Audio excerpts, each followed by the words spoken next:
விஜய் இல்லாமலேயே என்டிஏ 150 தொகுதிகளுக்கு மேல் பெறும், இது உறுதி. டெல்டா மாறுது சார். டெல்டா மாறும் போது உங்களுக்கு எல்லாமே மாறும், சூழ்நிலை மாறும், காட்சிகள் மாறுகிறது, காலங்களும் மாறுகிறது. அதிமுக ஜெயிக்குது சார். நான் பூம்புகார்ல இருந்து பேசுறேன். நான் திமுகவினுடைய சின்னம் பெற்ற வீட்டுல நான் பேசினேன் சார். அவரே சொல்றாரு, நாங்க இந்த வாட்டி அதிமுக போடலான் இருக்கோம், எடப்பாடியார் வந்தா நல்லா இருக்கும் அப்படின்னு நினைக்கிறோம் அப்படின்றாரு. நீங்க போன வாட்டி யாரு போட்டீங்க? டிஎம்கே தான். டிஎம்கே தான். நாங்க எல்லாமே டிஎம்கே தான் இருக்கோம். இந்த ட்ரிப் மாறலான்னு இருக்கோம். மாறலான்னு இருக்கீங்களா? ஆமா. யாருக்கு போடலான்னு இருக்கீங்க? எடப்பாடிக்கு. சூரியனே வச்சிருக்கீங்க வீட்டுல? சூரியனே இருந்தாங்க சூரியன் இருக்குதா? உண்மையிலேயே சொல்றீங்களா? உண்மையிலேயே சத்தியமா சொல்றேன். எடப்பாடி அந்த அளவுக்கு நல்லா செஞ்சாரு. விவசாயத்துக்கு நல்லா பாருங்க. தமிழகத்துல முதல் முறையாக இது ஒரு விவசாயிகளின் எலெக்ஷனா பாக்குறேன் நானு. 25 வருஷம் இல்ல 25% விவசாயம் இருக்கிறவங்க மாத்தி போட்டுருக்கான வாய்ப்பு. அப்படின்னா இந்த தேர்தலை வேற மாதிரி போகணும். தாவேகா இல்லாமலேயே என்டிஏ கோட்டையை பிடிப்பது உறுதி. கண்டிப்பாங்க. அதுக்கப்புறம் உங்களுக்கு எதுக்காக அவரு என்டிஏவுக்குள்ள விஜய் வராத நிலையில விஜயுடைய கதி என்னவா? அதை 0 to 0 சீட்ஸ். பிரசாந்த் கிஷோருக்கு பீகார்ல என்ன நடந்ததோ அதான் சார் நடக்கும். கோலஹலாஸ் டிவி யூடியூப் சேனல், இது வாய்மையின் எக்காலம்.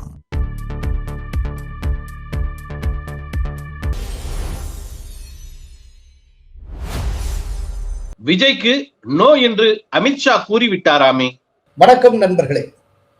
சற்று முன் நியூஸ் 18 தொலைக்காட்சியில் ஒரு செய்தி ஒளிபரப்பானது. அது என்ன அப்படின்னா, விஜயோட நாங்கள் பேச்சுவார்த்தை நடத்தல, விஜய் என்டிஏவுக்குள் வரவில்லை என்று பிஜேபி மேலிடம் கூறியதை நாங்கள் ஒரு குறிப்பிட்ட சோர்ஸ் மூலம் உறுதி செய்தோம் அப்படின்னு சொல்லி நியூஸ் 18 ஒரு செய்தியை ஒளிபரப்பியது. ஆக்சுவலாக நியூஸ் 18ங்கிறது ஒரு பெரிய கார்ப்பரேட் நிறுவனம். எல்லா மொழிகள்லையுமே அவங்களுக்கு தொலைக்காட்சி உண்டு. அதனுடைய group editor and managing editor ராகுல் ஜோஷி அமித்ஷாவுக்கு நெருக்கமானவர். அமித்ஷாவை பல முறை பேட்டி எடுத்தவர். நியூஸ் 18லேருந்து இந்த செய்தி மெனக்கட்டு திடீர்னு இப்படி சொல்கிறாங்க அப்படின்னா, அவங்களுடைய ஹெட் குவார்ட்டர்ஸ்லேருந்து எல்லா மொழி சேனலுக்கும் இந்த தகவலை சொல்லியிருப்பாங்க. அதுதான் பொதுவான நெட்வொர்க். அதை சார்ந்து தான் தமிழ் நியூஸ் 18லையும் அந்த செய்தி ஒளிபரப்பாகி இருக்க வேண்டும். மோரார்லஸ் அந்த செய்தி 99% சரியாக இருப்பதற்கு வாய்ப்பு உண்டு. இதற்கிடையில் பட்டினப்பாக்கத்தில் நேற்று மாலை தன்னுடைய கட்சி நிர்வாகிகள் மத்தியில் பேசிய விஜய், வருகிற சட்டப்பேரவை தேர்தலில் நாம் தனித்தே போட்டியிடப் போகிறோம் என்று கூறியதாக ஒரு தகவல் தற்போது கசிந்து வருகிறது. அப்படின்னா விஜய் என்டிஏவுக்குள் வரவில்லை அப்படின்னு நாம எடுத்துக்கலாம். ஆக்சுவலா என்டிஏவுக்குள் விஜய் வருகிறாரா இல்லையா அப்படிங்கிற அந்த ஒரு தர்க்கம் போய்கொண்டிருந்த போது பிஜேபி மேலிடத்துக்கு 2 விதமான கருத்துகள் இருந்தன. 2 ஸ்கூல் ஆஃப் தாட்னு சொல்லலாம். ஒன்று, விஜய் வராமலேயே என்டிஏ மெஜாரிட்டியை பெறும். உண்மையை சொன்னால் ரொம்ப நன்றாகவே ஜெயிக்கும். ஆனால் விஜய் வந்தால் ஸ்வீப் ஆகும். ஸோ வெற்றிக்கு விஜய் தேவையில்லை, ஆனால் ஸ்வீப்புக்கு விஜய் தேவை. எனவே விஜயை அலோ பண்ணலாம். இது ஒரு பார்வை.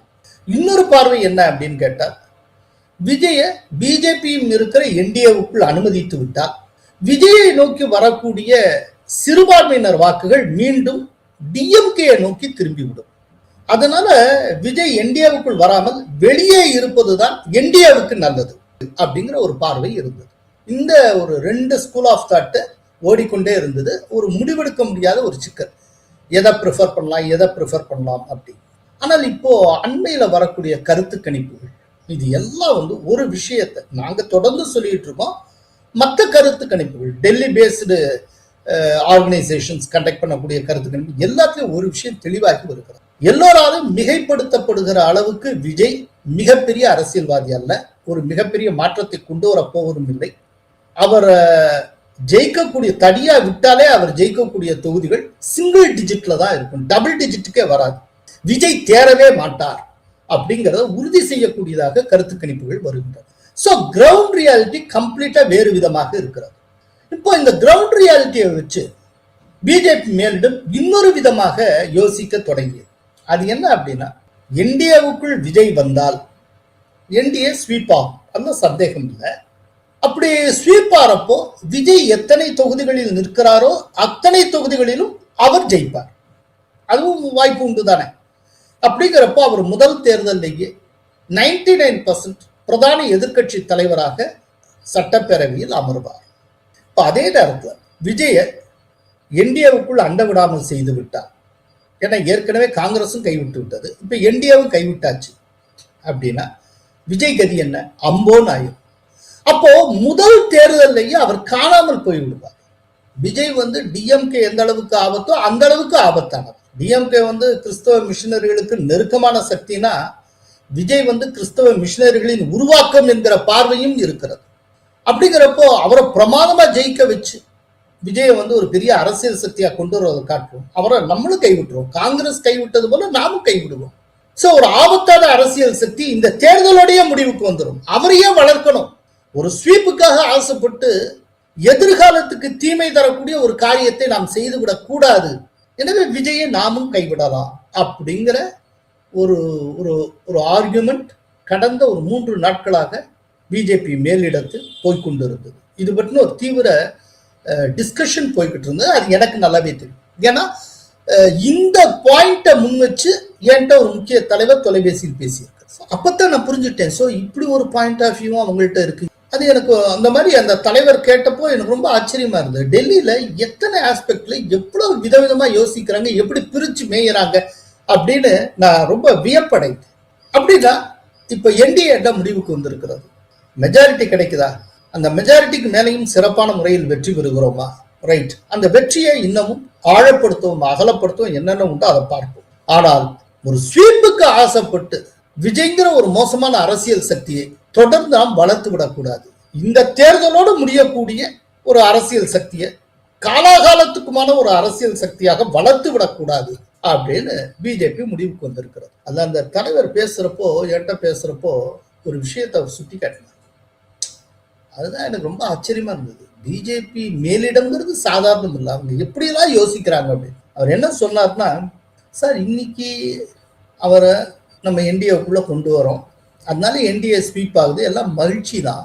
அப்போ அது ஸ்வீப் ஆகிறப்போ அவருடைய கட்சியும் டோட்டலா நிக்கிற எல்லா இடத்துலையும் ஜெயிச்சிரும், அவர் எதிர்கட்சி தலைவரா வந்துருவாரு. இதெல்லாம் கரெக்ட்.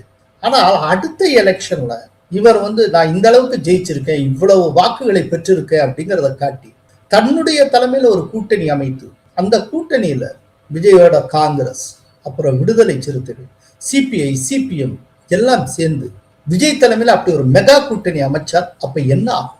அது ஒரு பெரிய பிரம்மாண்டமான பொலிட்டிக்கல் போர்ஸா வளர்ந்துருமே. ஏற்கனவே ஒரு டிஎம்கேங்கிற ஒரு அரசியல் சக்தியை எதிர்கொள்வது அப்படிங்கறதே ஒரு பெரிய சேலஞ்சா நம்ம கருதிட்டு இருக்கிறப்போ, கூடுதலா இன்னொரு அரசியல் சக்தியை ஒரு சேலஞ்ச நாமே ஏன் முயன்று உருவாக்க வேண்டும்? சோ எதிர்காலத்துக்கான ஒரு ஆபத்தை நாமே உருவாக்கி கொள்வதை காட்டிலும், எதிர்காலத்துக்கான ஒரு ஆபத்துக்கு நாமே வித்திடுவதை காட்டிலும், அந்த ஆபத்தை இப்பவே நீக்கிடுவோம். நீங்க உள்பட எல்லாரும் என்ன சொல்றீங்க? விஜய் தனிச்சுன்னா 0 தான், ஒரு சீட்டு ஜெயிக்க மாட்டார், வேணும்னா டபுள் டிஜிட்ல பர்சன்டேஜ் வாங்குவாருங்கிறீங்க. 14-15% ஏதோ வரும். அப்படியே விட்டுருவோமே, நம்ம கொஞ்சம் போராடி ஜெயிப்போம். இப்ப என்ன இருக்கு? அதுக்காக ஒரு மோசமான அரசியல் சக்தியை வளர்றதுக்கு நாம அனுமதிக்கணுமா? நீங்க என்ன நினைக்கிறீங்க அப்படின்னு சொல்லி கேட்டேன். அப்போ நான் சொன்னது ஆல்ரெடி 2-3 நாளுக்கு முன்னால நானும் ஜேவிசி பேசி வந்திருக்கு வீடியோ. அதே கருத்தை தான் எதிரொலிச்சேன். என் கருத்து என்னங்கிறது எல்லாருக்கும் தெரியும். அதே தான் திரும்பவும் சொன்னேன். Vijay is not coming to save NDA. Vijay is coming to save himself and his party. அதாவது விஜய் அதிமுக கூட்டணிக்குள் வர்றது அப்படிங்கிறது அதிமுக கூட்டணியை காப்பாற்றுவதற்காக அல்ல, தன்னை காப்பாற்றிக் கொள்ள. அவ்வளவுதான். வெற்றிக்கு விஜய் தேவையில்லை, ஸ்வீப்புக்கு மட்டும்தான் விஜய் தேவை. அதே நேரத்துல விஜய்க்கு என்டிஏ தேவை. என்டிஏ கைவிட்டு விட்டால் விஜய் காலி, அவ்வளவுதான். அதோடு முடிஞ்சது விஜய் கதை. அதனால விஜய் வந்துதான் ஜெயிக்கணுங்கிற கட்டாயம் என்டிஏவுக்குள் இல்லை. ஏன்னா நாங்க கருத்து கணிப்பு நடத்திட்டு இருக்கோம். களத்துல இருந்து தினம் ஜேவிசி ஸ்ரீராம் பேசிக்கிட்டு இருக்காரு. ஒவ்வொரு கள ரிப்போர்ட்டையும் பார்க்கறப்போ அப்படியே ஆச்சரியமா இருக்கு. கம்ப்ளீட்டா களம் மாறி இருக்கு. இப்ப காவிரி டெல்டா பகுதியில ஜேவிசி கள ஆய்வு நடத்திக்கிட்டு இருக்கிறார். அங்கேருந்து வரக்கூடிய ரிப்போர்ட்ஸ் எல்லாம் ஆச்சரியமா இருக்கு. காவிரி டெல்டால என்டிஏ ஸ்வீப் பண்ண போகிறது, அதிமுக கூட்டணி ஸ்வீப் பண்ண போகிறது. இப்ப நான் சொல்றேன், எழுதி வச்சுக்க. அதை நிரூபிக்கிற விதமாக இந்த விஜய்க்கு பிஜேபி நோ சொல்லி விட்டது அப்படிங்கிறது தொடர்பா நான் ஜேவிசிட்ட போன் மூலமா ஒரு இன்டர்வியூ எடுத்திருக்கேன். நான் போன் பண்றப்போ அவரை பூம்புகார் தொகுதியில ஒரு குக்கிராமத்துல சர்வே பண்ணிட்டு இருக்காரு. இப்ப அங்கேருந்து கொடுத்த இன்டர்வியூவை இப்ப நீங்க கேட்க போறீங்க. ஜேவிசி ஸ்ரீராம் என்ன சொல்றாருங்கிறது கேளுங்க. வணக்கம் ஜேவிசி ஸ்ரீராம். வணக்கம் சார். ஜஸ்ட் சில நிமிஷத்துக்கு முன்னால ஆ, நியூஸ் 18ல ஒரு செய்தி. ம், ஆ, அந்த செய்தி என்னன்னா, ம், நியூஸ் 18 சோர்சஸ் வந்து பிஜேபி மேலிடத்தை அக்சஸ் பண்ணதாகவும், ம், பிஜேபி மேலிடம் நாங்கள் விஜயோடு எந்த பேச்சுவார்த்தையும் நடத்தல, ம், என்டிஏவுக்குள் விஜய் வருவதற்கான சாத்தியமும் இல்லை ம். அப்படின்னு சொல்லிவிட்டதாகவும் ஒரு தகவல். இது நியூஸ் 18ல பிளாஷ் ஆயிட்டு இருக்கிற தகவல். Okay, okay. ஓகே, இப்போ ம், இந்த தகவல் உண்மையாக இருந்து ம், விஜய் என்டிஏவுக்குள் வரவில்லை என்றால் ம். அந்த சிச்சுவேஷன் எப்படி இருக்கும்? என்டிஏவுடைய வெற்றி வாய்ப்பு என்னவாக இருக்கும்? நம்ம ஒரு 2 நாள் முன்னாடி விஜயனுடைய வெற்றி வாய்ப்பு என்னவா இருக்கும்? டிஎம்கே கூட்டணியோட வெற்றி வாய்ப்பு என்னவா இருக்கும்? இந்த டோட்டல் சினாரியோ பற்றி ஒரு அலசல். சார், நான் ஒரு 2 நாள் முன்னாடி உங்களோட பேசும்போதே நான் சொன்னேன். நானு ஆமா. அதாவது அவர் வருவார்னு சொல்லும் போதே சொன்னேன், அவர் வராமையே அதிமுக கூட்டணி ஜெயிக்கும்னு. அதுக்கப்புறம் தான் பவன் கல்யாணும் தந்தி டிவியை கிளாரிஃபை பண்ணிருக்காரு. நான் 20 வருஷம் ஆயிடுச்சு விஜயை மீட் பண்ணியே அப்படின்னு இருக்காரு. சோ இந்த தகவல்கள் எல்லாருமே முதல்ல இருந்தே நான் சொல்லிக்கிட்டு இருக்கேன், விஜய்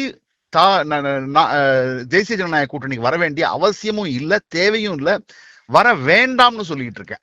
இப்ப நான் வந்து கடந்த 2 நாட்களா நான் டெல்டால இருக்கேன். டெல்டாலாம் பாத்தீங்கன்னா இளவட்டம்லாம் விஜய் பக்கம் இருக்காங்க. ஆனா பெரும்பாலான விவசாயிகள் திமுகவை சேர்ந்தவரே எங்க கிட்ட சொல்றது என்னன்னா, அதிமுகவுக்கு நாங்க ஓட்டு போடலான்னு இருக்கோம், எடப்பாடியாருக்கு ஓட்டு போடலான்னு இருக்கோன்றாங்க மயிலாடுதுறையில. அதே மாதிரி இப்ப நான் பேசும்போது நான் பூம்புகார்ல கிராமத்துக்குள்ள இருக்கேன். கிராமத்துக்குள்ள பாத்தீங்கன்னா வந்து இங்க சிட்டிங் எம்எல்ஏ வந்து முருகன் வந்து 3299 வாக்கு வித்தியாசத்துல பவுன்ராஜ்ங்கிற அதிமுக எம்எல்ஏவை முன்னாள் எம்எல்ஏவை தோற்கடிச்சிருக்காரு. அவர் தொகுதி பக்கமே வரல சார், தொகுதி பக்கமே வரல. பவுன்ராஜ் பத்தி நல்ல பாப்புலாரிட்டி இருக்கு, எல்லாரும் பவுன்ராஜ் திரும்பி வேணுங்கிற மாதிரி பேசுறாங்க. சோ நம்ம வந்து நான் என்ன சொல்றேன்னா, இந்த டைவர்ஷனரி டாக்டிக்ஸ் விட்டு வெளில வந்துடலாமே. டைவர்ஷனரி டாக்டிக்ஸ் சொல்றது வந்து தொடர்ந்து அதிமுகவுக்கு வந்து தாவேகா வரலன்னா ஜெயிக்க முடியாது அப்படிலாம் சில பேர் சொல்லி, அதிமுக காட்டுல பிஜேபி காரங்க ரொம்ப தீவிரமா எதிர்பார்க்கறாங்க. நான் வந்து ஒரு பிஜேபி காரர் வந்து நான் வந்து கண்ணாபின் கத்தி விட்டேன் சார் நான் போன்ல. அதுக்கப்புறம் நான் ட்வீட்டே போட்டேன், ஏன்பா நீங்க வேலை பார்க்க முடியலன்னா அரசியலை விட்டு வெளில போங்க, உங்களுக்கு நம்பிக்கை வேணும், அரசியல் தான் முதல்ல உங்க மேல நம்பிக்கை இருக்கணும், உங்களுடைய கொள்கை மீது நம்பிக்கை இருக்கணும், உங்களுடைய கூட்டணி கட்சிகள் மீது நம்பிக்கை இருக்கணும். யாரோ வந்துதான் உங்களை படி இழக்கணும் அப்படின்னு நினைச்சிட்டு இருந்தீங்கன்னா அது அரசியலே கிடையாது. அதாவது தொடர்ந்து பாரதிய ஜனதா கட்சியை சேர்ந்தவர்கள் வந்து இந்த மாதிரி சொல்றதுங்கிறது கேவலமா இருக்கு, தப்பா இருக்கு. இல்ல, இன்னைக்கு காலையில ஒரு மாநில அளவிலான முக்கிய நிர்வாகி பிஜேபி அவர் வந்து, சார் விஜய் வந்துருவாரா அப்படின்னு கேக்குறேன். நான் சொல்றேன், விஜய் வரலைனாலும் திட்டவட்டமா வெற்றி பெறுவது உறுதி, ஆட்சி அமைக்கிறது உறுதிங்க. என்டிஏவுக்கு அரௌண்ட் 150-160 சீட்ஸ் வரைக்குமே கிடைக்கும். விஜய் வந்தா வராரு, வரலைன்னா போறாரு. வந்தால் ஓகே, வரவில்லை வைங்க, இல்லைனாலும் உங்களுக்கு வெற்றி தானே. இதுக்கே விஜய் வருவாரான்னு கேட்டுக்கிட்டு இருக்கீங்க, இது ஒன்னையே சொல்லிட்டு இருக்கீங்களே, எதனால அப்படின்னு சொல்லி நான் கேட்டேன். இதுவுமே ஏதோ விஜய் வந்தால்தான் வெற்றி அப்படிங்கிற மாதிரியான ஒரு பிம்பத்தை ரொம்ப தெளிவா இத வந்து டிஎம்கே ஈகோ சிஸ்டம் உருவாக்கி வச்சிருக்காங்க. விஜய சொல்லி ஒரு பயத்தை உருவாக்கி இருக்காங்க. இப்ப இத கூட நம்ம 2 நாளைக்கு முன்னால நம்ம வீடியோல கிளாரிஃபை பண்ணோம். இது வந்து டிஎம்கே ஈகோ சிஸ்டத்தினுடைய ஹேண்டி ஒர்க்கா இருக்கும். ஒருவேளை விஜய் இல்லை அப்படின்னதும் அப்படியே ஏடிஎம்கே பிஜேபி தொண்டர்களுடைய அந்த முறையிலேயே காலி பண்றது அப்படிங்கிற மாதிரியான ஒரு ஐடியாவுக்கு தான் விஜய் வர்றான்னு பூஸ்ட் பண்ணிக்கிட்டே இருக்காங்கன்னு சொன்னேன். இது எல்லாமே திமுகவினுடைய ஒரு வேணும்னே விஜய் வர்றாருன்னு ஒரு ஹைப்பை கிளப்பிட்டு கடைசியில வரலைன்னு சொன்னதும் அது ஏடிஎம்கே இந்த பிஜேபி கேடர்ஸ் முறையில வந்து கொலாப்ஸ் பண்றது, அதுக்காக வேணும்னே கிளப்பி விடுறது, பலூன் அது பண்றது இருக்கலாம். இப்போ கிட்டத்தட்ட அவர் வரப்போறது இல்லைங்கிறத பிஜேபி மேலிடமே உறுதி செய்து விட்டதாக தெரிகிறது. இதுல ஒரே ஒரு விஷயம்தான், ஏன்னா இது எல்லாருக்கும் இந்த தகவல் போய் சேரணும். அதுக்காக இப்ப விஜய் வரலைன்னே நம்ம எடுத்துப்போம். விஜய் வராத நிலையில என்டிஏ மேக்சிமம் எவ்வளவு ஸ்கோர் பண்ணும் நினைக்கிறீங்க? நீங்க இப்ப களத்துல இருக்கீங்க, நீங்க களத்துல இருக்கீங்க. அதிமுக மட்டுமே 118க்கு மேல ஜெயிப்பாங்க சார். அப்படின்னா நீங்க பாத்துக்கோங்க சார். அதாவது அதிமுக மட்டுமே மெஜாரிட்டி பெறும். ஆமா சார், ஏன்னா டெல்டா மாறுது சார். டெல்டா மாறும் போது உங்களுக்கு எல்லாமே மாறும், சூழ்நிலை மாறும், காட்சிகள் மாறுகிறது, காலங்களும் மாறுகிறது. காவிரி டெல்டாவே மாறுது அப்படின்னா அது பெரிய இண்டிகேட்டர். காவிரி டெல்டா பூம்புகார்ல அதிமுக ஜெயிக்குது சார். நான் பூம்புகார்ல இருந்து பேசுறேன். நான் இன்னைக்கு மயிலாடுதுறையில இருந்தேன். Sirkazhi is becoming a battle ground seat. சீர்காழியில அதிமுக ஜெயிக்குதுன்னு நான் சொல்ல வரல, ஆனா அதிமுக கரெக்டா ஒர்க் பண்ணாங்கன்னா ஜெயிக்க முடியும்னு சொல்ல வரேன். மயிலாடுதுறையில அதிமுக வர்சஸ் காங்கிரஸ் இருந்ததுன்னா 5000க்கு மேல வித்தியாசத்துல ஜெயிப்பாங்க. பாமக வர்சஸ் காங்கிரஸ் இருந்தாலும் 5000க்கு மேல ஜெயிப்பாங்க. திமுக வர்சஸ் பாமக இல்ல திமுக வர்சஸ் அதிமுக 3000க்கு கீழே ஜெயிப்பாங்க. இவ்வளவு திட்டவட்டமா நான் சொல்றேன் நானு. ஏன்னா நான் வந்து இல்ல ஒரு இண்டிகேட்டர் காவிரி டெல்டால என்டிஏ பிரீச் பண்ணுது, குறிப்பா ஏடிஎம்கே. அதே போல சென்னையில கிட்டத்தட்ட 6-7 தொகுதிகள் வரைக்கும் என்டிஏ ஜெயிக்கிறதுக்கு வாய்ப்பு இருக்கு. இந்த காவிரி டெல்டாவும் சென்னையும் டிஎம்கே கோட்டை. இப்ப அங்கேயே இந்த அளவுக்கு பிரீச் பண்ணுதுன்னா ஓவரால் தமிழ்நாட்டுல எஃபெக்ட் என்னவா இருக்கும்? விஜய் இல்லாமலேயே என்டிஏவுக்கு எவ்வளவு கிடைக்கும் சார்? 140க்கு மேல ஜெயிப்பாங்க சார். 150 மேல கூட போலாம், 150 மேல கூட போலாம். சென்னையை பத்தி என்னால சொல்ல முடியாது, திட்டவட்டமா என்னால சொல்ல முடியாது. நான் சென்னையில நான் வந்து பர்சனலா இப்ப கடந்த 1 மாசமா நான் கருத்து கணிப்பு எடுக்கல. ஆனா சார் நான் முதல்ல சொல்லிட்டு இருக்கேன், தமிழகத்துல முதல் முறையாக இது ஒரு விவசாயிகளின் எலெக்ஷனா பாக்குறேன் நானு. நான் வந்து ஒரு திமுகவினுடைய சின்னம் பெற்ற வீட்டுல நான் பேசினேன் சார். அவரே சொல்றாரு, நாங்க இந்த வாட்டி அதிமுக போடலான் இருக்கோம், எடப்பாடியார் வந்தா நல்லா இருக்கும் அப்படின்னு நினைக்கிறோம் அப்படின்றாரு. பாரம்பரியமான திமுக காரரு, திமுக குடும்பம்.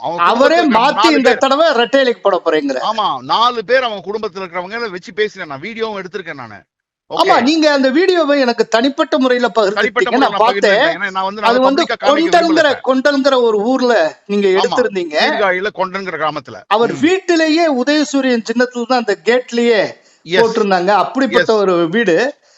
பட் அவர் வந்து ஏடிஎம்கேயோட சார், நான் அவர்கிட்ட கடைசியா கேட்ட ஒரு கேள்வி, இது நாள் வரைக்கும் நீங்க வந்து ஒரு திமுக காரரா ஓட்டு போட்டிருக்கீங்க, இந்த வாட்டி நீங்க விவசாயியா ஓட்டு போடுவீங்கன்னு நான் நினைக்க முடியுமா நீங்க சொல்றதை வச்சு அப்படின்னு கேட்டேன்.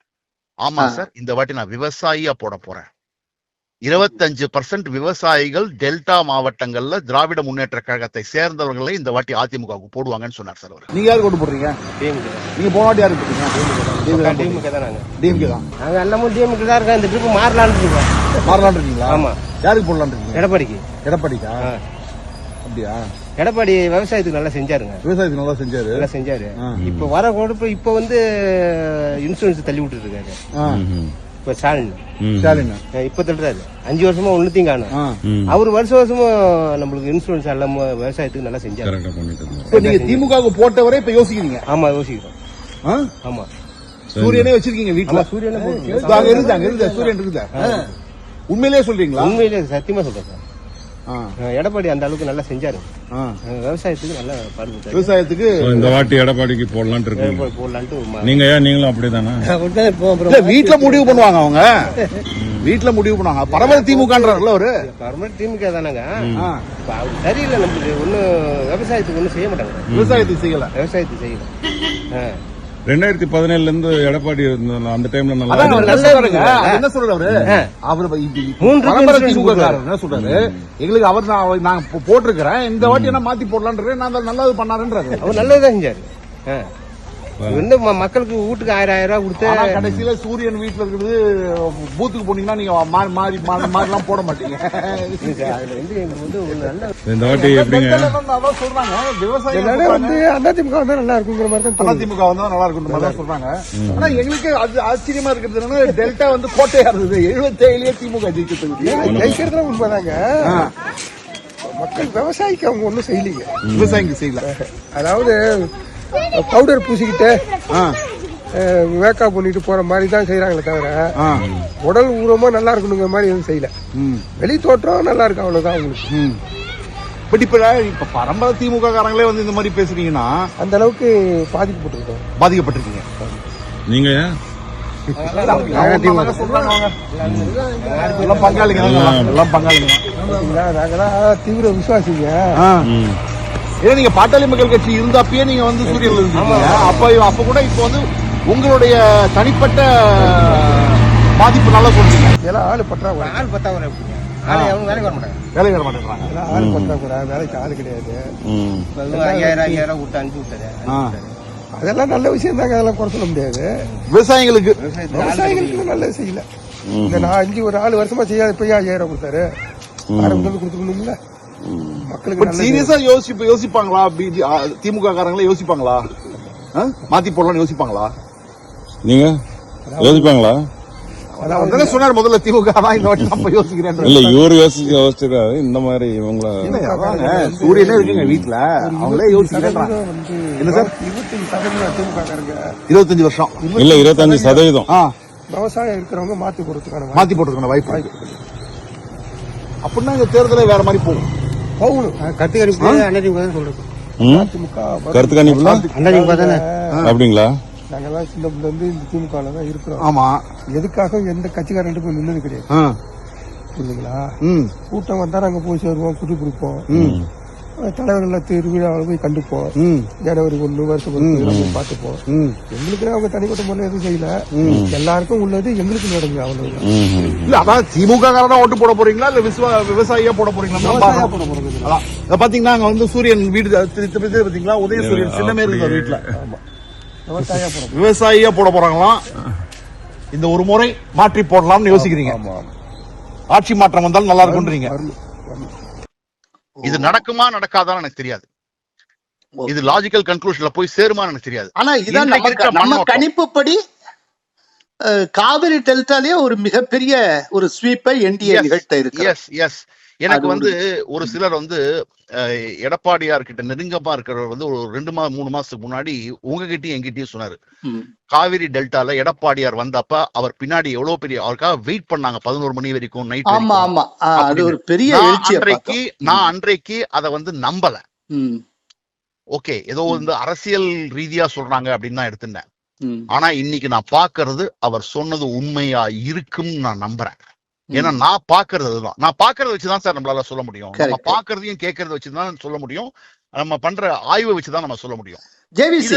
இதை தாண்டி மீண்டும் மீண்டும் தாவேகா வேணும் சொல்றதுக்கு probably Aadhav Arjuna is playing a role sir. அவர் தான் ஒரு ஈகோ சிஸ்டத்தை ஒரு எல்லாருடைய ஒரு மைண்ட் செட் அவர் டிசைட் பண்ணிட்டு இருக்காங்க. அதாவது நான் வந்து 100 சீட்ஸ்க்கு ட்ராக்கர் நான் டிசம்பர் 2 அன்னைக்கு போடும்போது 2 நாட்கள்ல தினமலர்ல வந்து ஒரு ஐபி நடத்திய ஆய்வு அப்படின்னு சொல்லிட்டு தலையங்கமா போட்டாங்க.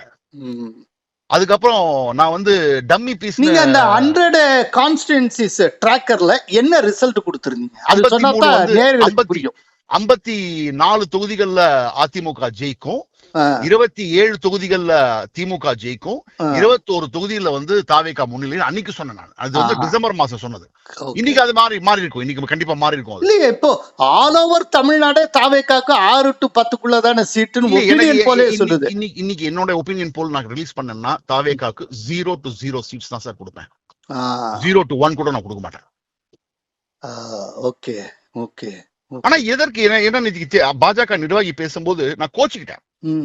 இந்த உங்ககிட்ட நான் பேசும்போது என்ன இந்த சொல்றது வந்து உங்களுக்கு மட்டும் சொல்லல, இது நான் வந்து பாரதிய ஜனதா கட்சியில சொல்றேன். பர்டிகுலர்லி பாரதிய ஜனதா கட்சி கேடர்ஸ், பாரதிய ஜனதா கட்சியோட தலைவர்களுக்கு சொல்றேன். தயவு செய்து உங்களுக்காக வந்து தாவேகா வந்தாதான் நீங்க வந்து எடப்பாடியார் கோட்டை ஏறுவார்னு வந்து நீங்க வந்து நினைக்கிறது தப்பான விஷயம். இந்த விஷயத்துல இருந்து வெளில வாங்க.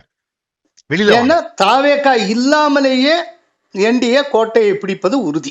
கண்டிப்பாங்க. அதுக்கப்புறம் உங்களுக்கு எதுக்காக அவருக்கு வாழ்வு கொடுக்குறீங்க? அதே நேரத்துல ஒரே ஒரு நிமிஷம், அதே நேரத்துல என்டிஏவுக்குள்ள விஜய் வராத நிலையில விஜயுடைய கதி என்னவா? அதை 0 to 0 சீட்ஸ், அவ்வளவுதான். ஒண்ணுமே ஜெயிக்க முடியாது. பிரசாந்த் கிஷோருக்கு பீகார்ல என்ன நடந்ததோ அதான் சார் நடக்கும். ஈவன் சிரஞ்சீவிக்கு நடந்தது கூட நடக்காது சார். பிரசாந்த் கிஷோருக்கு நடக்கும். பிரசாந்த் கிஷோர் நடக்கும். ப்ராபப்லி அவரை விட அவர் வந்து அதிகமா வாக்குகள் பெறுவாரு. வாக்குகள் பெற்று என்னோட அரசியல் நண்பர் ஒருத்தர் சொல்லுவார் எப்போதுமே, அரசியல் வந்து தேர்தல் வந்து ஒரு ஒலிம்பிக்ஸ் கிடையாது. கோல்டு மெடல் கொடுப்பாங்க, 2வது வந்தவனுக்கு சில்வர் கொடுப்பாங்க, 3வது வந்தவனுக்கு பிரான்ஸ் கொடுப்பாங்கன்னு. தேர்தல்ங்கிறது ஒண்ணுதான், கோல்டு இல்லைன்னா நத்திங், வெற்றி இல்லைன்னா நத்திங். நீங்க 1 வாக்குல ஜெயிச்சாலும் வெற்றி தான், 1,00,000 வாக்குல ஜெயிச்சாலும் வெற்றி தான். தாவேகா 0 தான், வெற்றி கிடையாது. அதிமுக வெற்றி. இத வந்து பாரதிய ஜனதா கட்சி தொண்டர்களும் பாரதிய ஜனதா கட்சி தலைவர்களும் எவ்வளவு சீக்கிரம் அவங்க புரிஞ்சுக்கிறாங்களோ அவ்வளவு நல்லது. இல்லைன்னா அவங்களால இந்த கூட்டணிக்கே ஒரு குழப்பத்தை உண்டாக்குறாங்க, மக்களுக்கு குழப்பம் உண்டாக்குறாங்க. ஆக்சுவலா இந்த குழப்பத்தை உருவாக்குற வேலையை பார்த்துட்டு இருக்கிறது DMK ecosystem. Aadhav Arjuna அவங்களுடைய சதி புரியாமல் மாட்டிக்கொள்ள கூடாது, விழுந்துற.